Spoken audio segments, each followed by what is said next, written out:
పాదయాత్రలో చాలా మంది నన్ను రెండు విషయాలు అడిగారు. మొదటిది, మన కష్టపడేవాడికి ఫోటోలు దిగేవాడికి సమానంగా చూస్తే ఎట్లా, నిజమైన కష్టపడిన కార్యకర్తలు మీరు గుర్తించండి అని నన్ను కోరారు. రెండో విషయం, అధికారంలోకి వచ్చిన తర్వాత కార్యకర్తల్ని కలవరు, కూర్చుని మాట్లాడరు, మీటింగ్ వేయరు అని చెప్పారు. అందుకే మొదటి దానికి టెక్నాలజీతో జోడిస్తేనే పనిచేసింది ఎవరు, పనిచేయింది ఎవరు తెలుస్తుంది.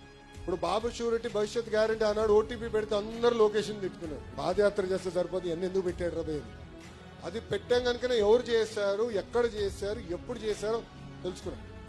అందుకే కార్యకర్తలు మేము గుర్తించగలుగుతున్నాం, అంటే పనిచేసిన కార్యకర్తలు గుర్తించగలుగుతున్నాం. ఫోటో స్టార్స్ కూడా గుర్తిస్తున్నాం. అద్భుతమైన ఫోటో స్టార్స్, వీళ్ళు ఫోటోలు బాగా దిగుతారు, అటు ఉంది అని చెప్తున్నాం.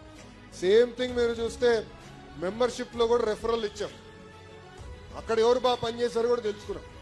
అదేవిధంగా మన టీడీపీ ఉంది యాప్, సోషల్ మీడియాలో ఎవరు బాగా పోస్టింగ్ చేశారో కూడా తెలుసుకున్నాం, వాళ్ళకి గుర్తింపు కూడా ఇస్తున్నాం. ఇది మొదటి. రెండోది, బాబు గారి దగ్గర నుంచి మంత్రుల వరకు కూడా అందరం పార్టీ ఒక డైరెక్షన్ ఇచ్చింది. నియోజకవర్గానికి వెళ్ళి ఒక కార్యక్రమం చేయాలనుకుంటే, ప్రభుత్వ కార్యక్రమం చేయాలనుకుంటే కంపల్సరీ కార్యకర్తల సమావేశం పెట్టుకోవాలి. వాళ్ళతో మాట్లాడిన తర్వాతనే ఏ కార్యక్రమం కొనాలి.